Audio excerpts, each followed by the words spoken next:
Welcome to Politics Done Right. I am your host, Egberto Williams. This is the progressive program that will take the mystery out of politics. This is the program that will encourage you to make sure government becomes we the people. Whether you are liberal, conservative, or otherwise, you get to air your point of view. Remember, you can also send me a tweet to EGBERTOWILLIES.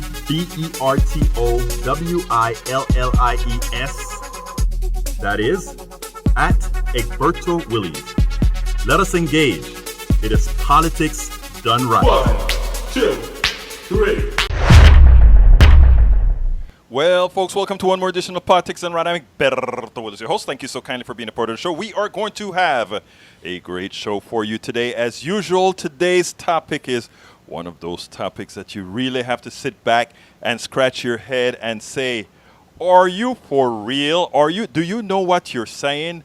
Are you really making sense? Of course we are. Of course we are. These are dangerous times. These are very dangerous times. And you know, today should be, I don't want to say should be a shocker to, well, for the average political pundit, for the average political junkie like myself and others, today should be just an example. Today should be just an example of what we already know, what we already knew, etc., etc., etc. But, it went on overdrive today. Today went on overdrive. If you're just joining us, folks, please remember to go out and share these programs. We're going to talk about some important issues with Donald Trump. We're going to talk about his latest, I don't want to call it a latest one of the things that I don't want to do is, I understand what Donald Trump is trying to do, right? Donald Trump is trying to keep chaos, maximal chaos. By keeping maximal chaos, what you do is you make sure that you keep things in such flux. You keep things in such flux that somehow people can't think of what's next. And if you keep people very confused, if you keep people in a state of worry, in a state of what's going on, then you can get away with just about anything. And that's what he's doing. What I try to do with Politics Done Right is give some context to what's going on and then further move on to what we really need to be discussing, right? The issues that really count, that we should really count on knowing about, and that's where we're going to start. First of all, I want to tell Democrats, we have some great news for Democrats. And where is this great news coming from? This great news is coming from a professor that says it is almost certain that we are going to win it all in November of 2020. And I believe it. But it's only going to be realized if we do the right thing. It will only be realized if we do the right thing. So again, we have great news, and I'm going to play what she had to say because I think what she had to say is very important, and we'll take it on the other side afterwards. But here's what the professor had to say. She believes that it's all in the hands of Democrats to win or not to win. Here we go. And the demographic that's really a great indicator of that is college education. So for a long time, Republicans had advantage with college-educated voters. But as you were just citing in that polling data, college education is now an indication of Democratic vote support, not Republican. And, the obvious reasons for what you've been watching going on in the Republican Party over this last decade. So when I looked at my model, that's what I was looking for, is not, just do you have a compelling story like Amy McGrath, but do you have these district conditions that can produce this huge turnout surge that you can flip? And that's why, Democrats, they did quite well in the midterms, but they left things on the table. And I identify, 18 races, especially in Texas, where Democrats just failed to understand, high rates of college education, high rates of diversity in suburban areas around Dallas that they could have picked up in the last cycle. And if they target it in 2020, they should be able to pick up in this cycle. So there you go. And, it's interesting because she just used Texas as one of the examples where we left a whole lot on the table. I think we could actually go to a whole lot of other states that fit the same profile, that pretty much says what we as Democrats, what those who are consider themselves Democrats have left on the table. And you know what? We need to go pick them back up. And I think with the activity that I see here in Houston, with the activity that I'm seeing all throughout the country with progressives, I think it is something that I think we're going to get it done. But there is a huge but. And what I'm going to do is I'm going to first start us out with what the program is all about. And then I have another video I want to show you that pretty much tells you what we need to be hiding from. Title of the show today, We Are Governed. We are governed by a madman, and it is looking dangerous. We are governed by a madman, and it's looking dangerous. Folks, this is a call-in show. Give us a call at 646-716-5812. Again, that number is 646-716-5812. We want to hear from you.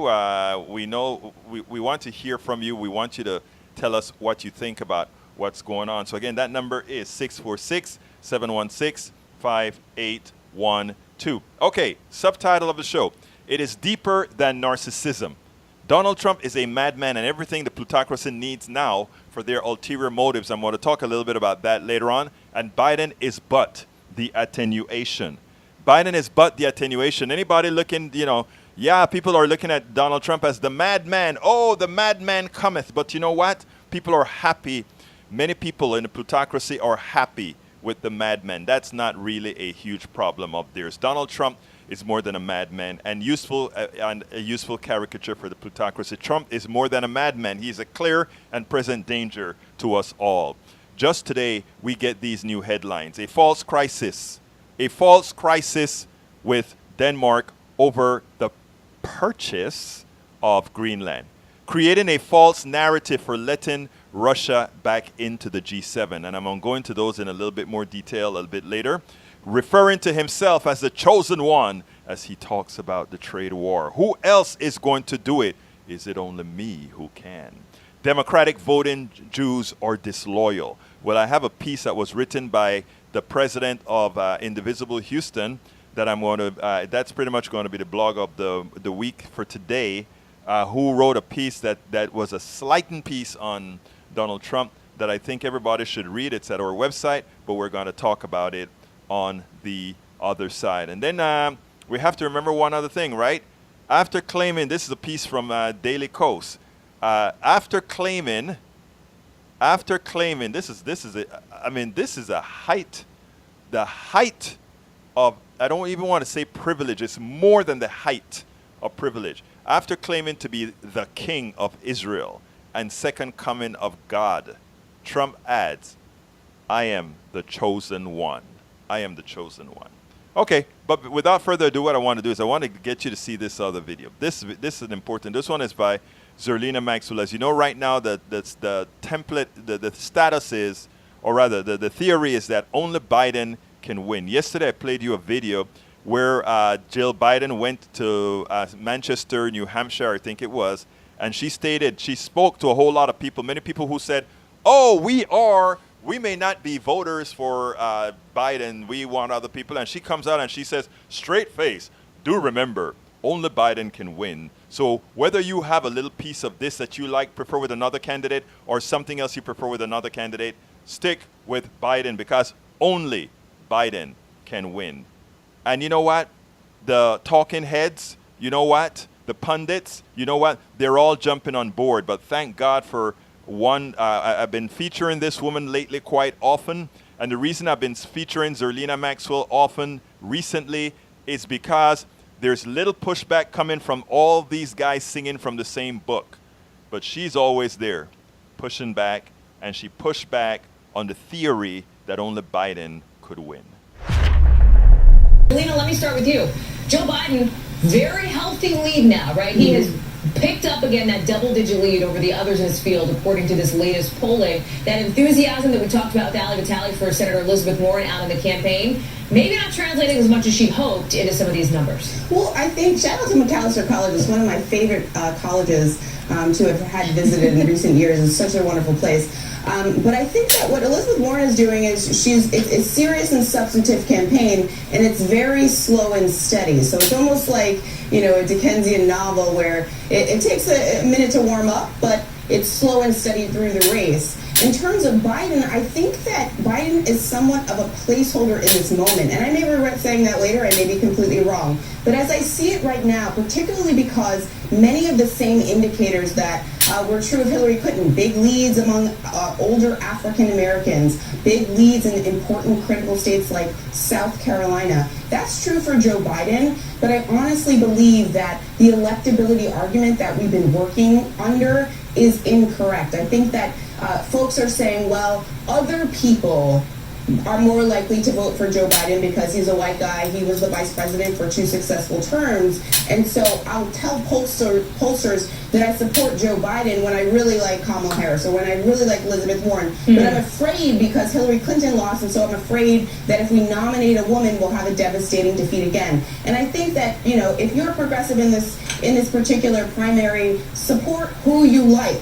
Go all in for that person. Everybody's on the same page about voting for a Democrat, no matter who the nominee is. But if you like a woman right now, in order for that woman to win the nomination, you have to tell people that that's who you support, and you have to go out and work on her behalf. That's how you sort of dismantle this electability nonsense, which I really think is a little bit sexist, but that's a rant for another day. That's a rant for another day. Yes, it is very sexist, and it's not only sexist, it's impractical. Here we have a man that, first of all, Elizabeth Warren, a woman that has not lost a race, and here we have a man who has attempted to be the president twice, had to drop out several times, one for things like plagiarism, one for things like putting foot in his mouth. I mean, a lot of issues. Look, don't doubt that Donald Trump wants Biden. First of all, I don't know, and I don't mean to be mean, but Biden just look out of touch mentally and physically. And if he believes, or if the Democratic Party believes, that you're going to have a whole bunch of millennials come out with a great excitement to vote for Biden, they are misleading. They're misled. And why would they be misled? Let's tell you something here. Biden has already told the plutocracy, with him, there's not much difference. You're not going to see a whole lot change in their situation, in their tax situation, in their other situation. Well, hell, there has to be a lot more. It is ridiculous. It is ridiculous for you to go out campaigning and telling a whole bunch of rich people who's gotten rich on the back of so many others that, oh no, things are going to be okay with you. I'm safe. That is just telling you that is a person, first of all, that millennials and younger Gen Xers have no desire of voting for him. For people who said, well, what are they going to do? Stand for another round of Donald Trump? Yeah, they will. Yes, they will. We have another movement like the ADOS movement saying, okay, if you don't start talking about many of our issues as well, we'll stay home as well. And people say, so what are you going to do? Have Donald Trump again? Here is the fact that I think a lot of people who are so scared of losing have to realize, who think there's safety in Joe Biden. There's no safety in Joe Biden. I know what the polls are telling you right now. First of all, that is the polls before Donald Trump make mincemeat out of Joe Biden. Don't forget, Obama and everybody else did the same when he was in the primaries. What makes you believe that there's going to be any different when Donald Trump opens up on this guy? Elizabeth Warren and Bernie Sanders, these guys know how to fight Donald Trump. You know why? Because they don't only have the policy on their side, they are not giving you fungible policy. In other words, if a Republican wants absolutely to get a Republican in office, they're voting Republican. They're not voting for a Republican light or a conservative Democrat. They're not doing that. Those are for different times. At this point in time, people want a progressive, and if you add the total amount of progressives and add it into the polls based on what people say they want, that Biden is out. Biden won't win.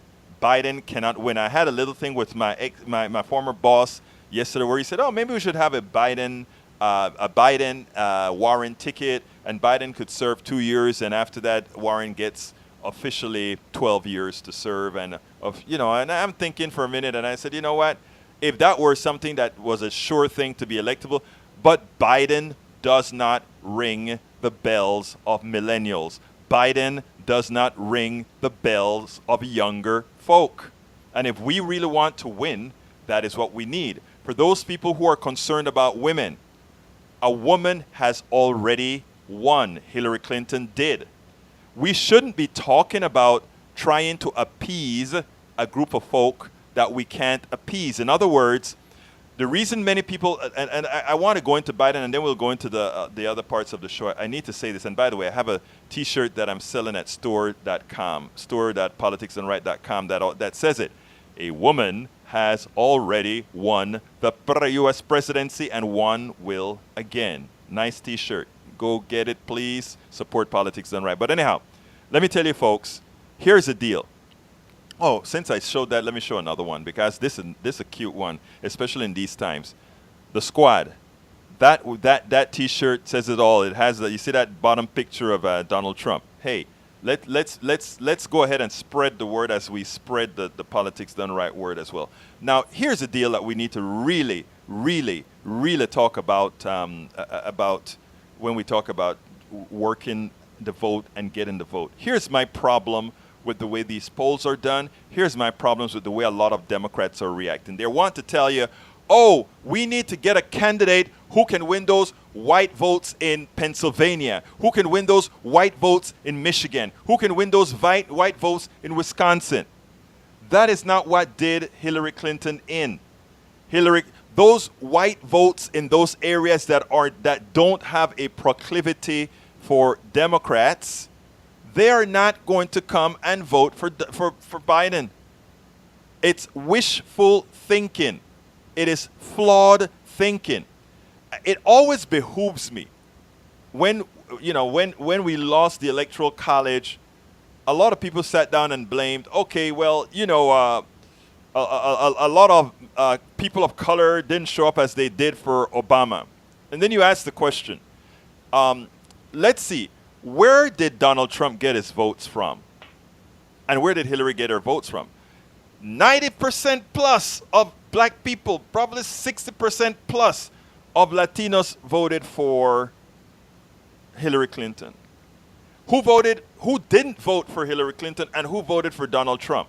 More than 50% of white women, more than X% of a huge percentage of white men.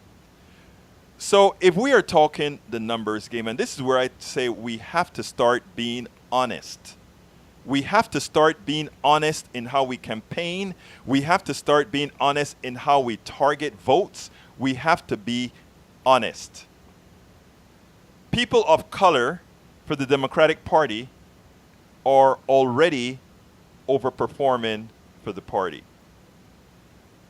Many of those who are pushing Biden, what they should be doing, my white brothers and sisters should be going to their white brothers and sisters who are currently wasting their votes, who are currently voting for people that do not stand up for their interest.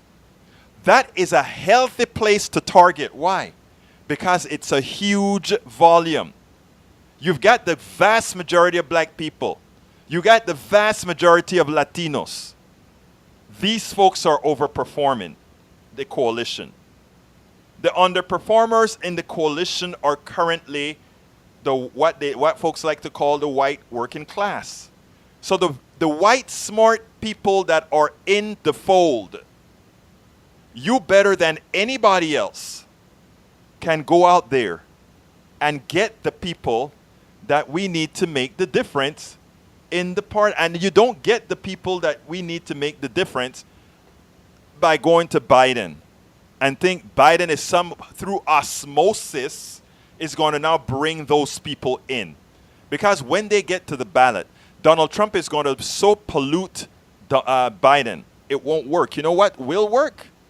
A lot of my white friends come to me and they tell me something that is very important. They says, you know, Egberto, I don't talk to my mother anymore. I don't talk to my sister anymore. I don't talk to this friend anymore. And my question to them is, why? Why don't you talk to them anymore? Because I can't take what they're saying. I can't deal with what they're saying. It upsets me with what they're saying. Okay? I get that. It upsets you with what they're saying. All right. Let's go a little bit deeper. Whose problem is that? It's the problem of the Democratic Party, but you're asking, you're over asking from one group to perform.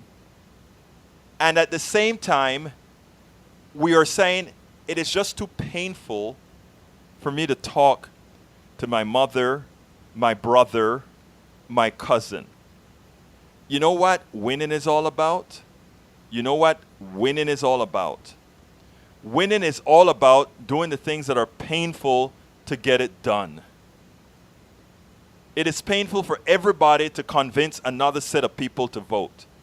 And that is what my white brothers and sisters, progressive brothers and sisters, need to do right now.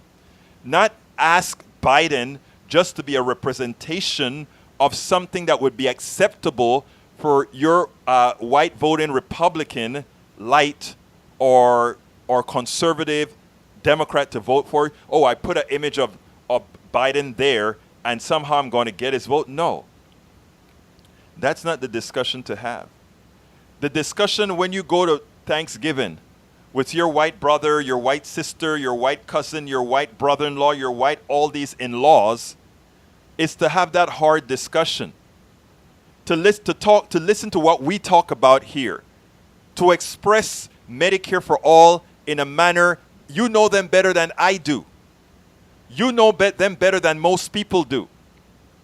You can, if you have a cousin who all of you around that table know, who is having a medical problem that took them into bankruptcy, I guarantee you do have that. If you have a niece who went to that emergency care room and ended up with a $5,000 bill and doesn't know how to pay for it. If you are in Michigan and you're watching that Chinese company who came, that Chinese, or I think that's Wisconsin, company came from China and mistreated Americans in the new factory which was closed, you can talk to them. It is hard. It is not easy. It is uncomfortable. But they should be on our side. And we should not have to bring somebody that is defective. We should not have to vote for a defective candidate who is going to have policies that is neither good for us or your white cousin who thinks they can't vote for that Democrat and may vote for Biden. It is too important. You have to go in there and fight the battle family member at a time, however difficult it is, because you can fight it better than I do. The first thing that I have to get over is from them seeing me as this progressive, liberal, black dude. Okay? That's the first thing I got to overcome before they even start listening. When I'm talking to people, don't you think I understand that? The first thing I have to get over is to make myself first listenerable. To allow folks to listen to me. That's the first hurdle I have to get over. When you talk to your white cousin, when you talk to your white others, that's one level of abstraction you need not have to get over. I do. People of color do. So therefore, it is your job now, my white brother and sister progressive, to go out there and have the difficult conversation over the holidays. Not only over the Labor Day holiday, the Halloween holidays, Thanksgiving holidays, Christmas holidays. And you can do it without a fight, nicely, quietly. If you need pointers, I'm here. Because, again, like I said, I talk to a lot of people, mostly white. And we get along, and after I break the barrier, we have substantive conversations that make a difference. and you have to do the same. If you really care about what's going on, and since you are the one in the know, you know better, you can't back off from it. You have to go and engage your family. I got a caller, 973. 973, come on in. Come on. I think this is Johnny. Bert? Tom, come on in, sir. Yes, it is Berto. How are you today? Excellent, my brother. Talk to me. Berto. So what would Joe Biden have to do for you to be happy with his candidacy? I mean, it sounds like do anything you're not happy with Joe Biden. Look, if with Joe Biden makes it into the Democratic, makes it as the Democratic representative, if Joe Biden becomes our candidate, I must support Joe Biden. I must campaign for Joe Biden. And I must speak about Joe Biden being a better alternative to Donald Trump. I must do that. But I also know that there are too many out there that Joe Biden is sufficiently marginal relative to what Donald Trump has to offer that simply will not vote. I don't disagree with you on that. Yes. I don't disagree with you on that, but my thing is I think it might be more technical because on the one hand, I think for Joe Biden, and this is going to be really important, whomever he picks to be his VP, that's going to have tremendous sway in whether or not Biden gets elected.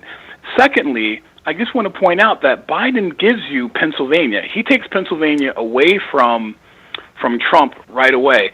I can't say that Elizabeth Warren is giving you anything in the Electoral College. And that's my problem with her. I like her ideas. She's a fantastic candidate, but she's not giving you the Electoral College strength that Biden is. And then my third point is that don't forget, Berto, that the issue for the Democrats is how the primaries are set up. The third primary after Iowa and New Hampshire, I believe, is South Carolina. Mm-hmm. Yeah. So all of a sudden, all of our hopes and dreams come down to the black people, because all the white people in South Carolina are Republican. So all of our hopes and dreams come down to these poorly educated blacks in South Carolina who are going to have tremendous power in picking the Democratic nominee. And I don't understand why we have the system set up this way, but the way that it's currently set up, I don't see how it's not going to be Biden. Okay, let me just because of that, I go ahead. I'm sorry. Just because I'm nervous. I'm really nervous because I like Warren much better than I like Biden. But at the end of the day, how do you get the South Carolinians to vote for Elizabeth Warren? Okay, I am not nervous. And I'm nervous because let me correct now. Let me come into to counter a bit, my friend, and it goes as follows. I am not nervous at all. Democrats are lazy. Democrats have been too lazy, and the reason and Democrats have been too timid. And on my program yesterday, I gave an example, right? Yes. Right. The Republicans have been able to associate Democrats with timidity, Democrats with not being able to accomplish things, even though we have been the ones that clean up all their messes over the last 3 decades. But let's forget about that because that's not known. But here in Texas, where we don't have the Medicaid expansion to the Affordable Care Act, we don't hear Democrats coming out and when they were campaigning, and in fact, the professor said it, how much we left on the table. They don't say that the Republican Party is effecting murder on Americans. They're scared to use words like that. I am not. Let's go ahead about what Biden brings as far as Pennsylvania is concerned. Biden does not guarantee Pennsylvania. I mean, that's the narrative out there. The narrative out there is that Pennsylvania is dependent on the Appalachian white people in Pittsburgh and these other places. What happened with Hillary Clinton and Pennsylvania is that Hillary Clinton left 40,000 votes in Pennsylvania on the table because she didn't go to Pittsburgh. So, I mean, what I try to tell people is let's look. I'm an engineer. All I care about are numbers. And when we look at what occurred in Wisconsin, and what I'm saying is the plutocracy does want Biden. Why do they want Biden? Biden keeps the credit card thievery on just the way it is right now. Why else do they want Biden? Absolutely. Biden is not going to make any changes on the tax system at all. Now, thirdly, Biden is not going to go into making healthcare a real right. He's going to come with this stuff about let's have the he's setting us up for another failure. Let's have that public option. And as I explained on several other shows, let me finish. This is important. As I explained on other shows with the public option is designed to fail. Even though all insurance companies are forced to take anybody irrespective of their health condition, marketing is huge. And what insurance companies will do is they will market to get healthy people. The people who are sick and are not doing heavy searches on insurance companies will simply go to the public option. The public option will be overburdened with sick people. It'll give the impression that look how the public option, the expenses of the public option versus the expenses of the private system. Therefore, the private system works. We have to be able to see the setup here.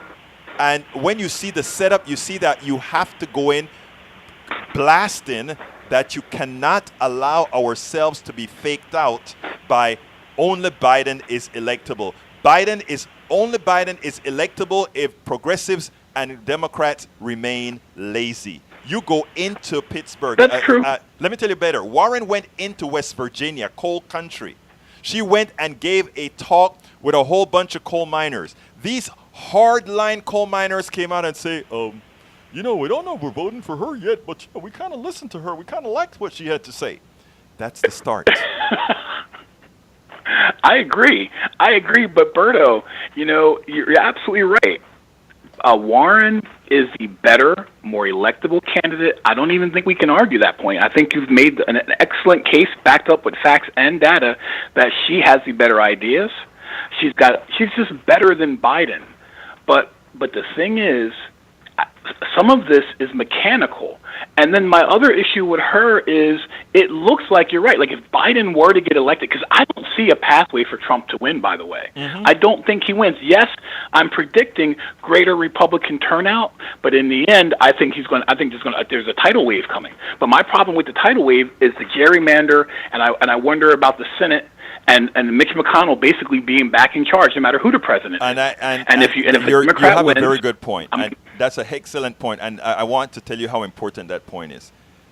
Your point is so important that I think one of the things that I was talking about is what we have to work towards is a sweep.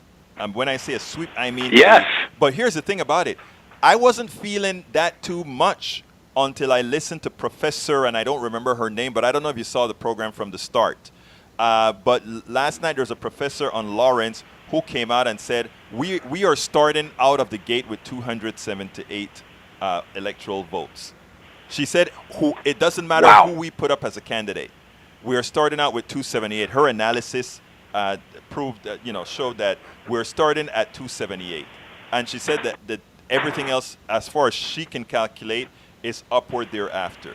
And when she laid out that case, and I haven't read her entire article yet, but when she laid out that case, it's a very plausible case. I think it's a more plausible case than Biden winning Pennsylvania, Wisconsin, and Michigan. Because two things I think are going to happen. Biden, first of all, looks pretty damn feeble. I hate to put it that way, but Biden simply does not look that's strong. Brutal. He does not look strong. That's true. I agree. He does not look strong. And people say, oh, well, Biden always talked out a different side of his mouth. He always made mistakes. Yeah, but the mistakes he's making almost seems like dementia. Okay? And you're the doctor here, not me. Agreed.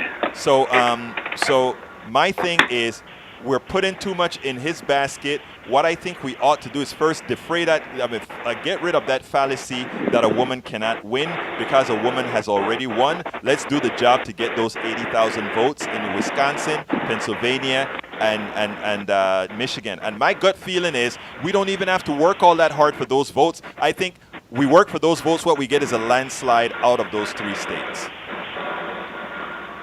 I agree. I think a landslide is coming this way. And Berto, one last thing. Yes, Did sir. you see that Mexico is talking about legalized cocaine? Are they crazy? You tell me, you're the doctor. Did you see that? No, I didn't see that. But explain to me. Listen, they're talking about legalizing cocaine for recreational use, and I'm flabbergasted. I can't even believe the Mexican Medical Association would go for that. I have a question for you on that, though. I would just say this: Let me ask you a question. If their goal I got a question for you. If their goal. Okay. Here's my question to you, Johnny.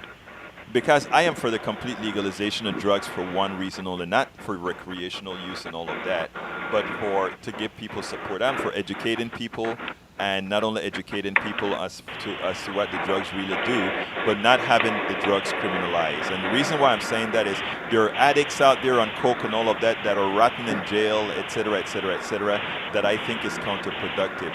What I don't have the answers, and you as a doctor can tell me what these things are. But I should say I want the legalization of all these drugs. What I should really say is I want the decriminalization of all these drugs.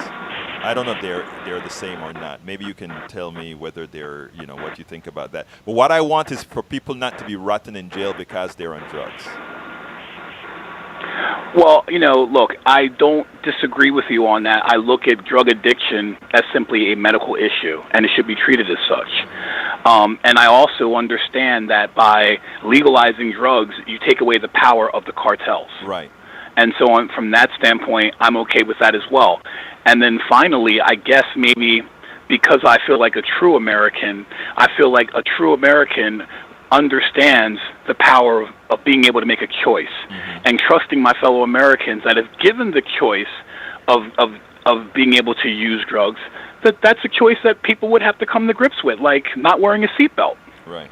Like you have to make certain choices in our society, and so I'm not totally opposed to it, but I have to tell you from a traditional standpoint, there are some things that could come out of a legalization plan, such as the reduced incarceration rates and the cost of that, and then the generation of revenue by allowing people to buy these things and use these things, and we could use that money to build up the roads, pay for schools. I mean, there's a lot of good that we could. But the problem that I'm having, Berto, is that the thing is, I feel like our society is undergoing like a cultural revolution, and I actually think that it's almost inevitable that this idea of legalization is coming. So it's not a matter of I'm talking like an old person, but at the end of the day, like I understand it. I would want intelligent people like you making policies, because like I said, my thing is on a high level. On a high level, I don't want drugs criminalized, right? Because I think it has destroyed the fabric. I think it has fed the prison industrial complex, etc.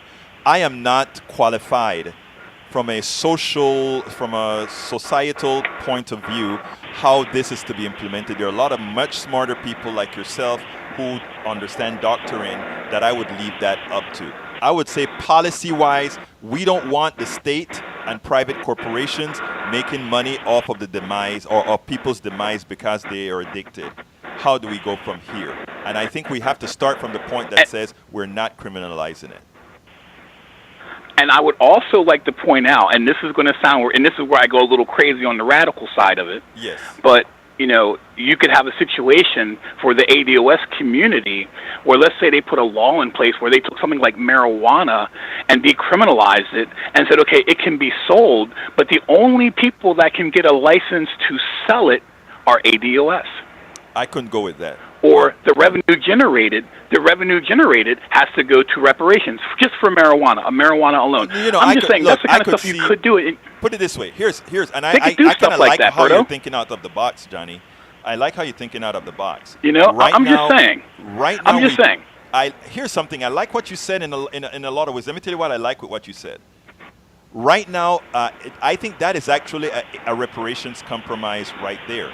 Here's the deal. In other words, and people may knock me for saying this, but right now people are concerned about how do you deal with this. People don't want to pay for this, right? If you create a new tax that doesn't exist and say, well, that is what's going into reparations, maybe that could make, remember, it's not moral, but it is probably more politically practical. So, I mean, it's something that's worth talking about, I think. Agree. Well, because I was just pointing that out because I could understand why casinos were allowed to be put on reservations, and the Native Americans were able to control the casinos put on the reservations, and so I kind of like that idea. Actually, and besides, we I think so, Johnny. I think you come up that may be something to talk about, brother.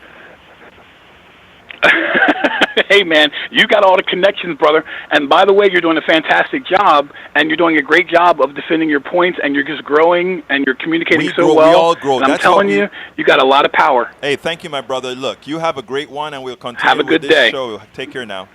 Bye-bye. We will. We will. All right.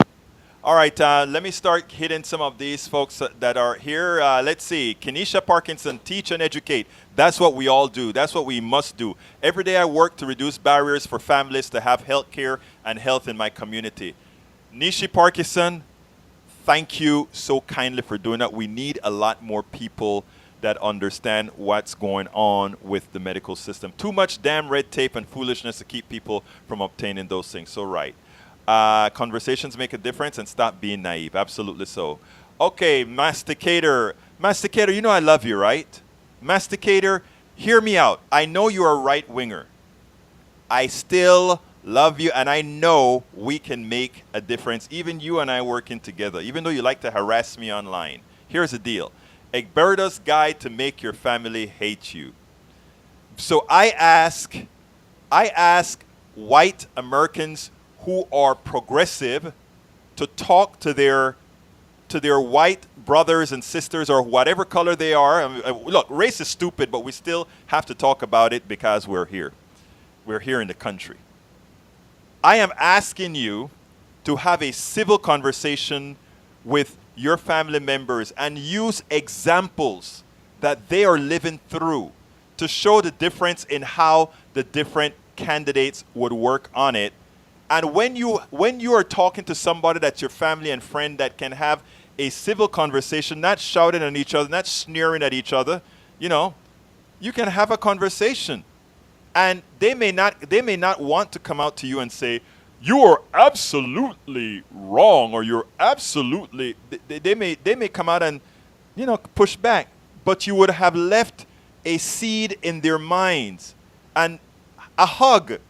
And while you're talking to them, letting them know, hey, no matter what, you know I love you, brother. You know I love you, cousin. You know I love you, brother-in-law. But here's where I'm at. I'm not some crazy left-wing progressive liberal. I am a progressive liberal left-wing, yes, but what I want is what's good for you too. When you come from that point of view, so Masticator says, be afraid, be very afraid. There's nothing you can do to stop Trump. Well, maybe if y'all stop the crazy, but it is hard as hell to go against your nature, so don't hold your breath. Masticator, what is my crazy Masticator? What do I want for America that you don't want or that you think is so wrong? I want you to tell, you see, because what Fox News has taught many of the people on the right, and why I say I still love them, is because I know what has happened is that they have been given a difference. They've been given the wrong idea of who we are.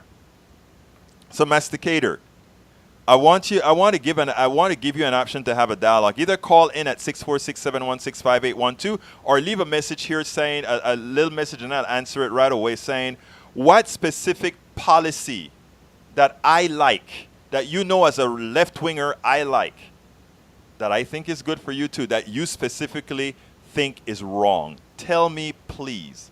And then we can have a dialogue as to why I think the policy that you think is wrong. I can convince you that it is the correct policy. So I'll leave that out there for now. And I'm going to go to read a piece of Daniel Cohen's great article that he wrote today that I was so impressed with. But here's what I want to do first, right? As you know, what Donald Trump has to say. But before I say that, I want to say Donald Trump went on a crazy today where I called him a madman. And what are all the things that he did today? When he goes out and he says something like he has a big hoopla with the Prime Minister of Denmark, not going to Denmark, cancel a trip that they spent a whole lot of money putting together already, just cancel it because he got upset with the Denmark's response to him wanting to purchase a piece of the territory that they are party of. He created a false narrative. Oh, Obama just got pissed off and he got rid of Putin out of the G7. Come on now. He's talking about being the chosen one. Come on. That is sick. That's blasphemy. Should be blasphemy to the Protestants that support him, to the evangelicals that support him. And then he calls Jews disloyal. And to that, Daniel Cohen has something to say. And he titled his piece, it's the anti-Semitism, stupid.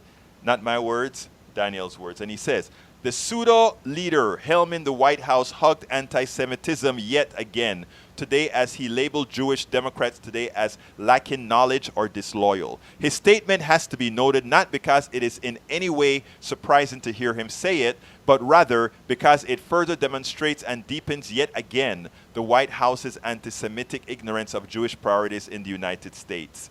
Since November 2016, how Jews in the United States fit into the political atmosphere of our country has become a commonly discussed topic, from Stephen Miller's complicit engineering of autocratic immigration policies to the Never Again movement direct peaceful civil disobedience against ICE office and concentration camps. Opportunities to discuss the relationship between Judaism and government, both within Jewish circles and at large in the United States, have been ample. In Charlottesville, we heard white supremacists clang like thugs chant directly about Jews. On numerous occasions, historically and recently, mass murders have been inspired by anti-Judaism. If we include arson of synagogues, attempted slaughters, and aggression of political protests, such as the attempted vehicular murder and subsequent pepper spraying of a group of Jewish protesters at an ICE facility in Rhode Island, we must acknowledge that we are seeing an explosion of modern violence toward Jews. The piece is much longer. I want you to go to my site and read it, egbertowillies.com. Title of the piece is Anti-Semitism, Stupid. That is the problem. But he said something that I really wanted to put out there. He said, there is something daunting yet clearly defined truths underlying much of this modern anti-Semitism, and he explained them this way. He said, first, we should accept as fact that the right is uniquely anti-Semitic and uniquely married to anti-Semitism as a political position in the United States. While anti-Semitism can and has come from the left before, the White House intentionally stokes all forms of social and racial resentment on purpose. When the highest seat in power on one side of the political spectrum offers hatred, that side of the aisle has functionally enabled hatred to go mainstream and is complicit in that movement. The White House is guilty as charged. Jews are not a monolith. Jews are not a monolith. But the second daunting truth we must acknowledge is the standard cycle of communications the White House uses to hide its anti-Semitism. Trump loves to accuse his opposition of anti-Semitism by immediately bringing up the topic of Israel, by bogging down the conversation in a topic that is removed from many Americans. The White House communication teams bets on sandbagging any counter-arguments to its position and obscuring the very anti-Semitic things it said. Jews are not a monolith, but this Jew has a message for White House and the rest of the world. So says Daniel Cohen. He has another part that I think is important. We know the dangers of a demagogue, he says, who praises and befriends strong men, both distinctly anti-Semitic and broadly anti-democratic. We know the dangers of attempting to push the Jewish community toward racist snobbery and superiority by targeting a small cross-section of women in Congress, meaning the squad. And we know that equivocation on the left is often a smokescreen for what rests below. As Houstonian Brian Block so eloquently stated, with just the right mix of gallows humor and social critique to sound somewhat like satire, and this is what he said, the dangerous anti-Semites who are emboldened by the president's remarks don't know how to tell the difference between supposed loyal and disloyal Jews when they're desecrating our graves, spraying, painting swastikas on our synagogues, and shooting at us. There is no blanket difference between loyal and disloyal Jews, of course, but we know disloyalty when we see it. The White House is now disloyal to us as humans, Americans, Jews, and members of the social fabric. And we are smart, organized, and politically conscious enough to do something about it. Daniel Cohen, read the entire piece. I kind of took some snippets out of importance out of that piece. But this morning when he sent me the piece, I read the piece and I called him up right away and I said, Magnifico. Magnificent, my friend. Good piece that I love to hear. Okay. My friend came back to me, Masticator. Thank you for replying Masticator. Masticator said, under single payer, surely you cannot justify allowing people to harm themselves with marijuana. With which, Mr. Masticator, what I'm going to say is I'm going to give you the contrast, right? There is marijuana, for which nobody has really ever died from, and there is alcohol, drinking alcohol, that causes over 40,000 deaths a year, but with car accidents and otherwise, that causes people to come home drunk and destroy their families, that causes people to do quite a whole lot of bad things, that increase the cost of health care. So the cost of healthcare is increased much more by alcohol than it is by marijuana. We decided to call marijuana a drug, but when we decide to look at what the damage it's caused by these two things, we see that things like alcohol way outstrip marijuana. Let's go further. Legalized drugs like the opioids that our masters put out, meaning the corporations put out. They put out a whole lot of legal drugs. And what has it done? It is killing more than 50 people every day.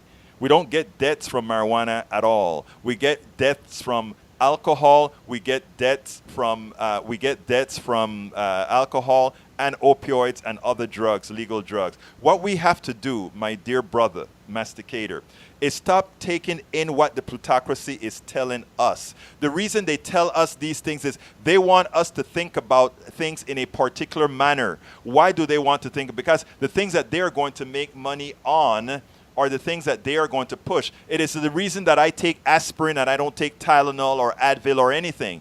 Because when these other drugs, these other non-steroidal drugs came about, suddenly aspirin was really bad for you. It causes your gut to bleed. It does all these things. And you know what? These other NSAIDs as well have their own things. Tylenol destroys your liver. Advil destroys your kidney. So all of them have their contraindications, right? So therefore, but the difference is that, hey, aspirin costs you a penny or less per aspirin, while if you go with these other things, they cost a whole lot more. So we have to understand the intersectionality between medicine and capitalism and how we market and create reasons for people to dump other things. Oh, this becomes dangerous now. We no longer take it. We go to this other drug. Why? Because that other drug is under patent. Sir, Masticator, you're a smart person based on these issues that I see you bring up. We don't agree, but I think you're a smart person. You're able to understand what I'm saying. Now that I've made you aware of how these things work, I hope that you don't just take what I've said at face value, go research it. Yeah, Egberto has a lot of power with 2 people listening on YouTube, LOL. Actually, most of the people that listen several times are not only on YouTube, but on YouTube afterwards, YouTube everywhere else, etc., etc., etc. As far as people listening, no, we get several thousand people watch every particular episode. So that is the actual case. Not everybody listen live. I'm doing it at 3 o'clock. So that is your answer, my dear brother, Masticator. I know you'd like to kind of demean what we're doing here. Hey, that's just one of those things I live with. You also say you realize conversation with your family, maybe you might just lose a leftist to the dark side. I am not ever concerned about losing somebody to truth. If somebody on the right has a truth that causes us to lose somebody on the left, go by all means. You'll probably lose me too, because I am only going for good information, for truth, and for what's going to move people on the positive side. So yes, Masticator, I have never, ever scared of having the conversation. In fact, if you were to call in here and convince me that I'm wrong about something, I would immediately change my mind on air if what you're saying is factual and true. Masticator also says, gender, language, single payer, open borders, eliminate the electoral college, forgiveness of debt, free college, reparations, not to mention the demonization of the American people. Okay, let's take those things one at a time. Gendered language. What's wrong with gendered language? That this country has been wrong on gender from its inception. Of course I'm going to talk gender. And you know what? As soon as I take away the fallacy that speaking about gender is something negative as opposed to something uplifting, that is when we win. The truth of the matter is talking about gender should have no effect on having somebody not vote for you. Is it true that we have discrimination by gender in this country? You bet your life you do. So why wouldn't I talk about gender? Should we just let women and people of different genders just sit back there and take it because we want to give them? That will never happen. If you have a problem with us speaking gender, then maybe you would be considered one of the perpetrators of affecting non-equality of genders. Okay, we talk about single payer. Single payer is mathematically provable. If you believe that when you pay a bill, it requires some sort of innovation, then you probably say private insurance is okay. But if you understand that when you pay a premium to an insurance company, the people that must get paid first are the shareholders who are just sitting down at their pools taking your money, or the executives who get millions of dollars, and you know what their job is? To deny you service. Their job, the more they deny you service, the more money they keep in profit of the money you paid to them. If that is a model you accept, then I can tell you one thing. You believe in giving your money away for nothing, because that is what insurance companies offer you. Nothing. People say, well, they do some jobs. They go ahead and they manage risk. If we're talking about one risk pool, single payer, there's no risk to manage because all we have is the American risk. If we stop being ideological and start being mathematical and start thinking about things not from an ideological point of view, but from a point of view that says, okay, this is how things work. Okay, so I talk about the absolute fact that Medicare for All is better than any private insurance can possibly be. Open borders. Are you kidding me? I don't know one progressive that just think on wide open borders. What I have always said is, if somebody find a way to get over here, just like anybody else found a way to get over here, hey, look, and they're not killing anybody, they're tax-paying people who are doing, hey, fine, you're smart enough to get over here. Open borders mean just keeping the borders open and let people flow through. No, I want strong borders. I want us to control people coming into this country because it just makes sense. You can't just have a whole wall of people walking in. But there's a difference. There's humanity and a humane way of keeping people. There's a way to do it. So yes, I am for not open borders, but I am for lenient handling of people who are already here in this country. Eliminate the Electoral College. The Electoral College is ridiculous. The Electoral College takes away democracy. The Electoral College says one person's vote is not equivalent that some other person's vote has more value than your vote. I tell you what, if the distribution in this country was different, I bet there would be other people talking about let's ban Electoral College. But no, Electoral College served the purpose for the Republican Party to govern with a minority. But you know what? Like I said, I find that we can get rid of the Electoral College in a more sophisticated manner. And the way we do that is Democrats need to go into rural areas. They need to go talk to those people in rural areas and show them that our policies are much better for them. And when we do that, we don't even have to worry about the Electoral College because they will be just blowouts. Forgiveness of debt. You bet your life I believe in forgiveness of debt. Forgiveness of student debt. You bet your life. Why?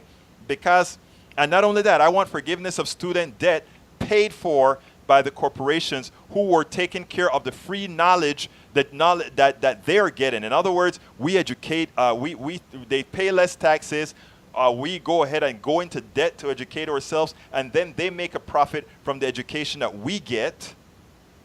They make a profit for their shareholders, their executives, and then we pay two masters, right? We paid for the college, we pay the bankers. No, we need to have a better system. Free college, of course we want free college. Free college paid for by the people who are going to employ you. You are getting an education so you can support a corporation that then makes a profit for somebody else. And if we look at the math only works if we have some sort of redistribution. And education is an ample way, a way that makes sense, a manner that makes sense for redistribution. And I'm going to go up a few minutes past 4 just so I can get these things through. Because Masticator, I asked him to put these questions out there. And of course, I want to answer them because he put them out there. Thank you so kindly for doing so. Reparations. I am absolutely for reparations. You cannot, the wealth of all the other folks in this country is based on free labor at some point in time. And that needs to be. Okay? That needs to be. I don't know what you're talking about. Says who? You? You have to explain to me what you're referring to. I'm not sure what you're referring to. Okay, now what the last thing I think you have here are, not to mention the demonization of American people. I'm an American. I don't demonize myself. I am an American. My wife is an American. My daughter is an American. My family are Americans. We are naturalized. Many of us are naturalized Americans. We're Americans like anybody else. And as Omar said, Ilhan Omar, we will not allow anyone, I've used this before, I was been talking about this before, Ilhan, but I love the way she said it. We will not accept our certificate being second to none. Second to none. We're all Americans and we're all fighting for what's good for Americans. And then you can now, okay, so let's talk theory that the right is anti-Semitic. We'll have to talk about that another time, Masticator. I talked to you about marijuana already. Just like tobacco has never killed anyone, tobacco has killed a lot of people. And by the way, marijuana smoked has the same risk of tobacco. The only thing is that one does not smoke marijuana in the quantities that one smokes cigarettes in general. But again, there's a lot of things to go over there. Anyway, folks, before I leave, I just want to offer you, ask you to please subscribe to Politics Done Right. Please go ahead and go to patreon.com/politicsdoneright. Again, that is patreon.com/politicsdoneright. Become a member. That is how we are going to survive in putting things out there. And let's go ahead and show Mr. Masticator here that we can share and share and share and make sure that we get our volumes up. A Masticator is free to go ahead and look at our numbers. Our numbers are several thousand on each show. And secondly, please consider going to our store. Our store, we have some pretty neat T-shirts out there now, and some other things as well. But here's one for those people who are scared about a woman. I always say a woman has already won the U.S. presidency, and one will again. Please consider getting that T-shirt. Of course, we also have the hat with our logo. You know, get out there and sport the Politics Done Right hat. We're going to go out there and get things done. And for those of you who support the squad, I think the squad. I so respect these women. The intellect of these women. Go ahead and consider getting one of these women's T-shirts. Support the squad by supporting Politics Done Right, who goes out there and do all the support. And of course, you know that cup. Drink to Politics Done Right. Have some coffee with Politics Done Right. And you know what? Have some what do I call? Subliminal coffee with Politics Done Right as you go ahead and also subscribe to Politics Done Right at patreon.com/Politics Done Right. Everybody who subscribe gets to read all our books online. Again, folks, please go ahead and go to politicsdoneright.com as well. You can get to all our places there. My name is Egberto Willies. This is Politics Done Right. And you know how I end this program. I am what? Out!